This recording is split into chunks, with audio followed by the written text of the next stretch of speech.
روزه نماز مغرب را می‌گذارند و با خواندن دعایی با ماه رمضان وداع می‌کنند و بدین وسیله دلتنگی خود را از پایان گرفتن این ماه بیان می‌دارند. بدرود بدرود ای ماه رمضان، جدایی جدایی ای ماه رمضان. یا شهر رمضان الفراق الفراق یا شهر البرکت والاحسان لا اله الا الله نستغفر الله. در نیمیچه بالا ملا نظام الدین ملای روستاست و کارهای مربوط به آن جهان مردم در دست اوست. او بر عبادت مردم، تولد، ازدواج و مرگ نظارت دارد تا کارها همان گونه که در شریعت گفته شده است سامان پذیرد.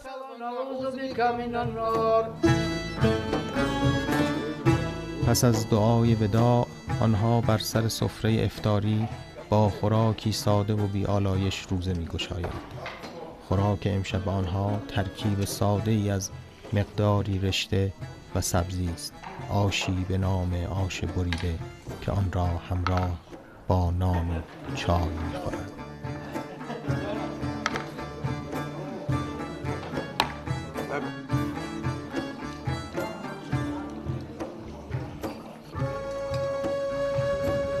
همزمان در نیمیچه پایین نیز مردم نمازگزار آماده آخرین عبادت در ماه رمضان می شود.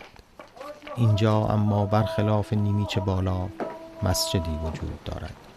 مسجدی که یک سالی است با کمک مردم و به ویژه گروهی از نیمیچی های ساکن دوشنبه ساخته شده است. کار دین در نیمیچه پایین در دست ملا عبدالله است، آدمی با همه مشخصات مورد نیاز یک ملای روستا، صمیمی و ساده و دوست داشتنی.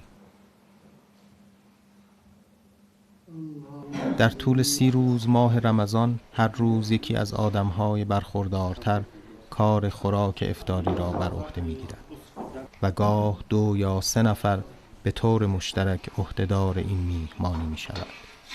و افطاری امشب نوعی آبگوشت ساده است که با قدری سبزی و پیاز خرد شده همراه می‌شود که آن را با نان می‌خورد.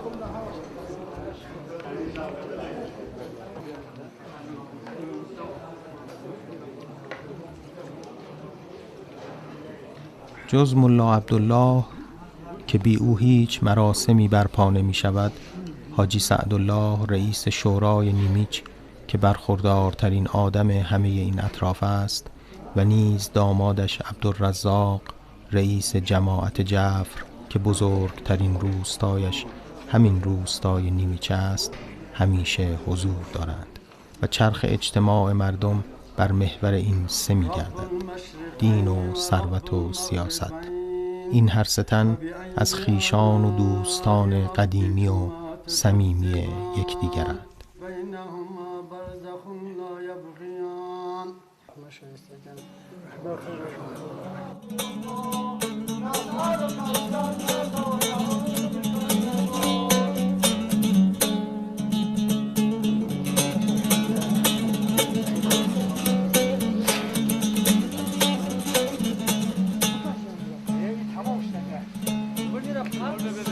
مردم وظیفه خود می دانند تا برای روز عید و شرکت در مراسم خوراکی از گوشت تهیه کنند و با آن به مراسم جشن وارد شوند.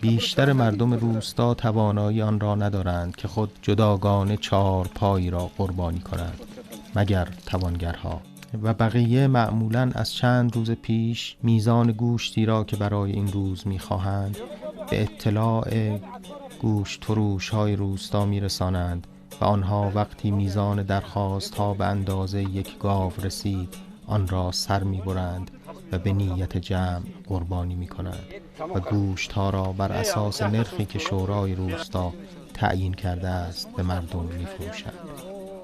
کار حساب و کتاب را نیز یکی از شرکای صاحب گاو و یا یکی از اهالی روستا داوطلبانه انجام می‌دهد و تا پیش از آن که روز به نیمه برسد همه می‌آیند و گوشت سفارشیشان را می‌گیرند و دنبال بقیه مقدمات عید می‌شوند.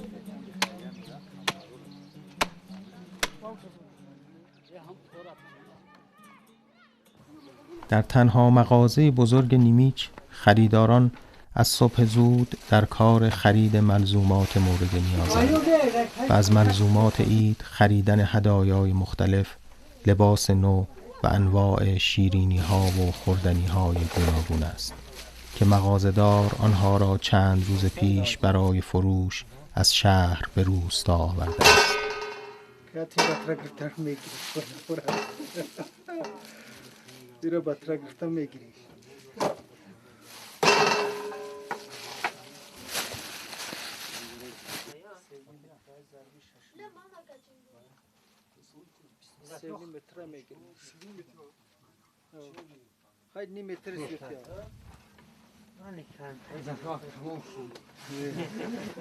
در تمام روستا جایی به عنوان میوه فروشی وجود ندارد. بیشتر اهالی در زمین پیش خانه باغ یا باغچه‌ای از سیب دارند و سیب وادی رشت در تمام منطقه مشهور است. اما انگور در این هوای کوهستانی محصولی نیست که در هر کجا یافت شود. این فروشنده دورگرد برای فروش انگورهای خود زمانی مناسب یافته است. او همزمان سرپوش‌های معروف فرارود را که به تاقی مشهورند می فروشد. این کلاه‌ها نشانه‌ای است از پایبندی دینی فردی که آن را بر سر می‌گذارد و پوشیده بودن سر را به ویژه هنگام نماز برخی سنتی می‌دانند که از آغاز اسلام توصیه شده است. هرچند آریایی‌ها از پیش از اسلام همگی دستار یا کلاه‌هایی به سر می‌گذاشتند و پوشاندن سر بخشی از پوشش متداول هر فردی به شمار می‌رفته است. پوششی که هنوز ادامه دارد و به کار انگور فروش دورگرد رونقی بخشیده است. خانه تکانی یا به فارسی فرارود و همین وادی رشت خانه براری رسم و سنتی نوروزی است که مردمان در آستانه بهار و در آخرین روزهای زمستان آن را انجام می‌دهند. بیرون ریختن تمام آلودگی‌ها و روبیدن تمام گرد و غبار زمستانی و پرداختن خانه برای ورود بهار. این رسم در طلیعه عید رمضان مردمان جشن غبار روبی از روان خیش برمیگذارند. در اینجا شکلی چنین یافته است که دخترکان از در و دیوار خانه ها خاک برمیگیرند و شاید این تعبیری درست تر باشد که از خاک خاک میزدایند تا صرفاً غباری برگرفته باشند در استقبال از عیدی که در راه است. پختن نان و کلوچه عیدانه از عمده ترین تدارکات عید رمضان است که چون همیشه بر عهده بانوان و دختران خانه است و شیراز بانو هم یکی از همین بانوان خانه است. در خانه عبدالفتاح معلم ریاضی روستا نیز همسر و دخترش مشغول همین کارند. خمیرهای کلوچه را مهر میزنند تا هم نقشی داشته باشد و همین که راههایی باز شود تا حرارت را به درون کلوچه ها نیز ببرند تا نانی مطبوع تر حاصل آید.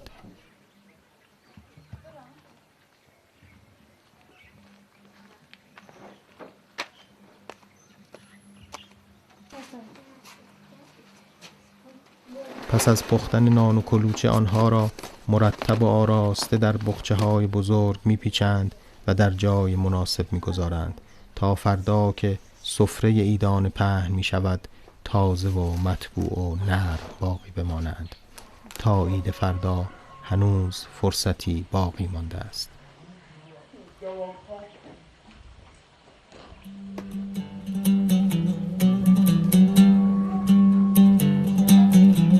انواع حلواها نیز از خوراک‌های ایدانه است، ترکیب ساده ای از آتش و آب و آرد و شکر که با وجود سادگی انواع گوناگون دارد و شیرینی سنتی همه عید هاست و چنان هوس انگیز که در آخرین روز ماه رمضان آلک فیلم بردار گروه را به سوی خود می‌خواند.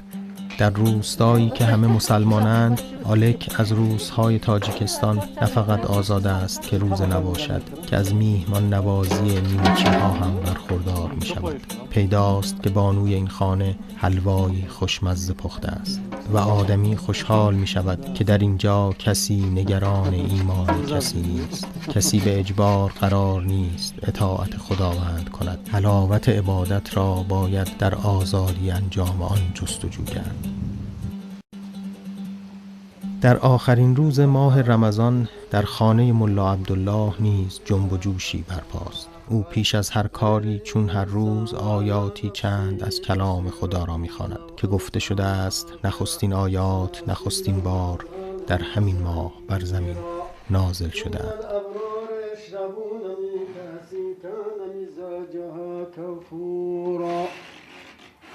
عینا یشرب بها عباد الله یفجرونها تفجیرا.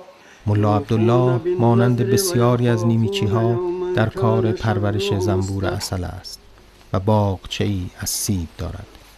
او امروز برای سفره عیدانش با تنها پسرش که در روستا مانده است آمده تا پیاله‌ای عسل از میان کندوهایش و شماری سیب از شاخه های درختانش برای سفره عیدانه فردا برگزیند. در گوشه دیگر خانه همسر ملا عبدالله در حال عمل آوردن حلوای سپید است و چهره خود را بیش از زنان دیگر روستا پوشانده است.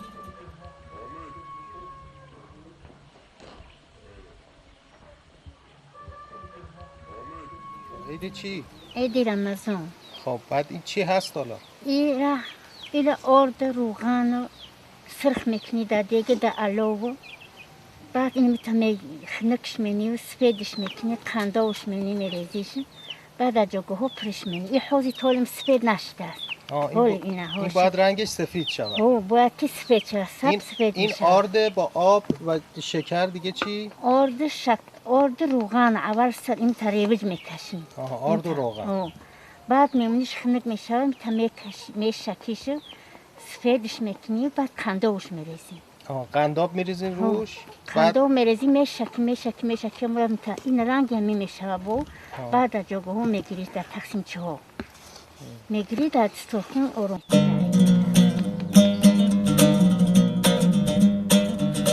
عبدالرزاق در پایان کار روزانه از محل کارش در روستای جعفر آمده است به کوه‌ها و تپه‌های اطراف نیمیچ، در پی چوپانی که بز و گوسفندی چند از او نیز در میان رمه اوست. چوپان و رمه اکنون دورتر از آنند که به سرعت بتوان او را یافت. او پسرش بختیار را به دامنه کوه می‌فرستد تا با فریادهایی رساتر چوپان را به پایین بخواند و خود با ماشین راهی میان تپه ها می‌یابد تا به گله نزدیک تر آید. عبدالرزاق قصد دارد تا برای عید فطر بزی قربانی کند و گوسفندی را تا فرا رسیدن عید قربان نزد خود در خانه‌اش نگه دارد.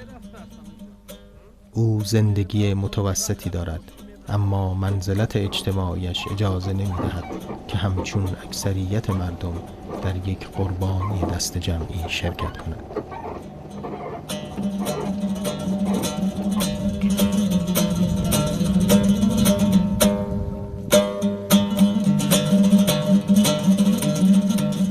دقایقی بعد رمه از کوه سرازیر می شود و چوپان این رمه مردی جهان دیده است. در این نواحی چوپان را 10 مرده می گویند. او بابت چراندن و نگهداری هر گوسفند هر ماه 2 سامانی می گیرد، رقمی نزدیک به 60 سنت. 10 مرده ها آدمانی ویژه اند به اندازه 10 مرد.